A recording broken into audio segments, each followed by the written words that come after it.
Здравейте! Аз съм Деяна, вашият координатор в играта Потоци пари. Ето, че дойде така желаното тази година дъждовно време и вече ще бъдем по-често в къщи, на затворени топли пространства. Днес е такъв ден и реших преди да продължа нататък да ви насоча вниманието към нещо сериозно и ще се го опитам да го направя по един мой начин, като използвам скицник и фломастери. Защо го правя? Защото аз съм координатор на играта Потоци пари. Това е инструмент, който може да бъде много забавен, когато се събираме около масата, цялото семейство, всички, или пък приятелска компания и наистина да се забавляваме. Но това е инструмент да видим каква реално сме в момента, какви са първичните ни подтици да направим това или онова. Как реагираме, как се усещаме и въобще играта Потоци пари е един много добър инструмент за авторефлексия, за свързване с себе си в сегашния момент, настоящия момент и поглеждайки нашето автентично аз. Какво в момента е актуално за мен. И тъй като аз истински вярвам в силата на това човек да осъзнае своите емоции, мисли и да ги насочи в посоката, която иска, където са неговите мечти. Затова днешният епизод е за това как сработват процесите. Какво всъщност се случва? Сега всички говорят за реалности, за верификации, за добри и лоши енергии, ниски вибрации, високи вибрации и манифестиране. И що всички говорят за това, това е много сигурен знак, че в това има нещо. И ако се вгледаме в силата на всяка една от тези думи, може пък да успеем да разгадаем тайния код, как да живеем в реалността, която искаме. И така, всички си мислим, че сме бели листа. И това наистина е така. В момента на нашето зачатие ние сме абсолютно бели листи, които сме си избрали, мама и тати, и Небесната канцелария е казала, този човек ще го бъде. Минали са 9 месеца, докато сме растяли в коремчето на мама и не сме, колкото и да сме били в защитена среда, там нещо се е случвало. Мама се е предвижвала, живеела си е доколкото е възможно нормалния живот. Участвала е в това или онова, в този или другия конфликт и без да осъзнаваме, по нашия бел лист са започнали да се появяват някакви надписи. Това е така, а онова е по другия начин. В момента, който се родим, нещата се ускоряват и записите в нас, в нашето емоционално тяло, стават все по-категорични, по-ясни, кое, какво, защо, как е. И така, ние порастваме, минаваме през детски градини, училища, не говоря за семейните и родовите наследства и качества, които придобиваме от тях. И всичко това се отразява върху нашето възприятие за света. И всеки от нас във всеки един момент една картина, която си носи със себе си. Тази постоянна картина, която си носи със себе си, съвсем естествено да пробужда съответният вид мисли, които много бързо минават и отлитат. Проблема е друг, че освен мисли, тази картина включва и емоции. Емоциите са движение в тялото.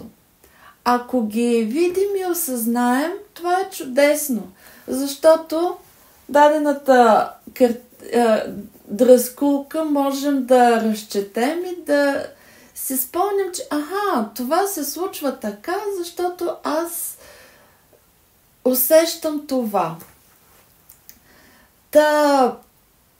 Осъзнаването е този процес, когато разбираме кой каква картина е. Ако не осъзнаем обаче, тази картина започва да привлича ситуации, които да са съзвучие, да си пасват с картинката, която си носим. Ако ние сме в жълто, съвсем естествено около нас реалността да е жълта.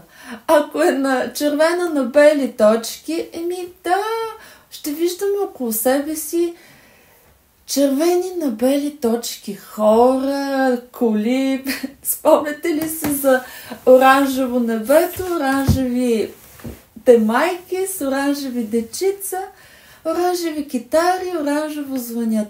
Това е най-великата песен, защото в нея в един куплет е казано всичко. Цветът, който носим в себе си, който се усещаме, че сме, това е реалността, която получаваме и виждаме около себе си. Затова при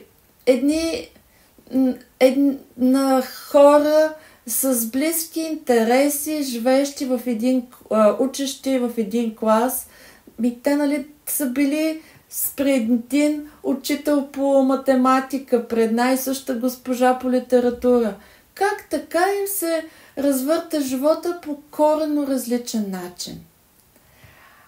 Защото всеки от тях си носи различна картинка. Добре, това го изяснихме. Въпросът е как да привлечем, как от всичките възможни реалности, как да получим реалността, която е нашата. Как да стигнем до това, което ние искаме. Как да попаднем там, където заслужаваме, че сме. И да не се включваме в нещата, които уж пространството ни провокира.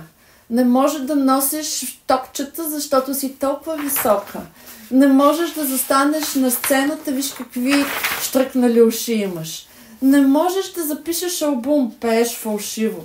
Не можеш да станеш президент, защото кой беше баща ти, коя беше баба ти, виж го онзи, той е от друго потекло, друга каста. И все пак, как можем да привлечем реалността, която знаем, че заслужаваме? Щом ни е хрумнало, че нещо е възможно, това значи, че някъде в нас има семенце, тая хрумка да стане реалност. Как? Чрез предвкушение. Като усетим в себе си какво е да сме това, което искаме. Ако винаги, когато съм била в много тежка ситуация, една година получих много голям акт от НАП, че не съм си платила осигуровките. Това беше ужасно усещане. Чувствах се недостойна, маргинална, какво ли още не. Абсолютно човек, който не допринася за това, за тази общност. И какво направих? Отидох в едно много добро кафене и си поръчах най-хубавото капучино. И поех въздух и се усетих. Много добре. И се оказа, че проблемната ситуация, в която преди това ме беше извадила извън нерви, тя май не е толкова голяма.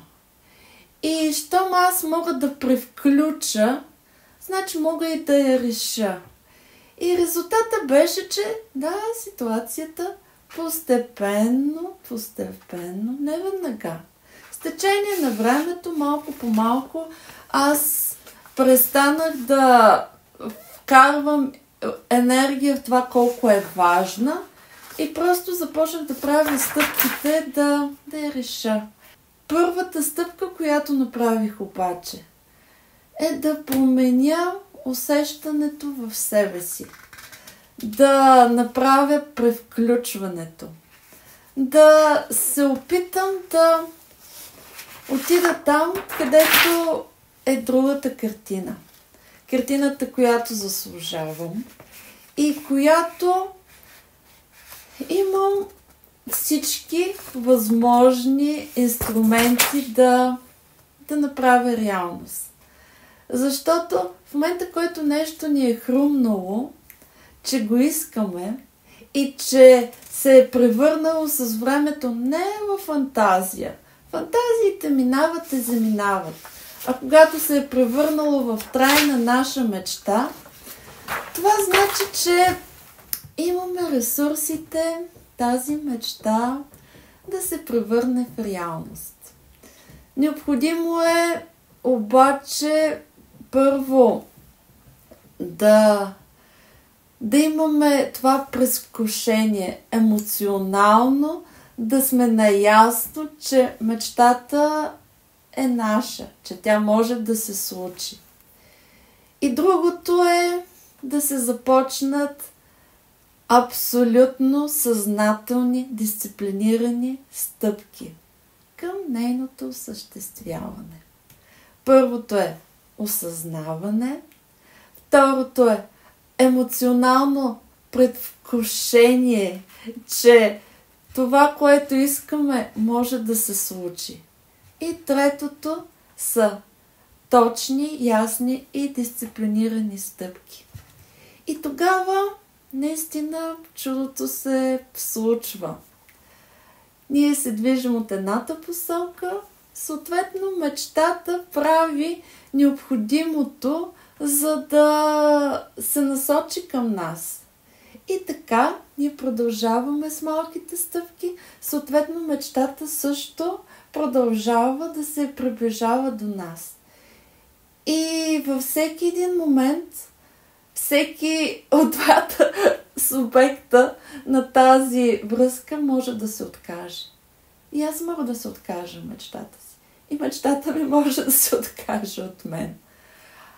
Или пък аз може да продължа да държа в себе си някакво кофти убеждение, че не, аз хубаво искам, аз правя всичко необходимо мечтата да се случи, обаче имам толкова чип нос. Всичките други имат големи носове, а пък моя нос е чип. Не, няма как моята мечта да дойде с моя чип нос. И какво се случва? Аз застигам на реалността, която е на моята мечта. Обаче, тъй като продължавам да пазя в себе си като най-скрита моя тайна, най-съкровенно мое убеждение, че аз имам чип нос, аз не заслужавам да постигна своята мечта и се разминаваме. И какво става? Аз просто виждам в своето обкръжение хора, които достигат до моята мечта, които отиват на Малдивите, Малдивите, виждат фьордите и какво ли още не. Защо на мен не ми се случва, а на тях им се случва? Защото те са имали по-силна вяра, по-силно убеждение, по-силни аргументи защо го искат това, защо си искат мечтата. И са направили всичко необходимо. Тя да бъде тяхна. И най-важното. Има ли са вярата, че може да се случи? Да. Не е лесно, но пък може да бъде леко. Защото наистина всичко зависи от нас. Аз съм Диана, вашият координатор в играта Потоци пари. И по стечение на обстоятелствата мога да ви подам един инструмент, който да погледнете в своите усещания, в своите желания, в това на къде ви е насочено вниманието.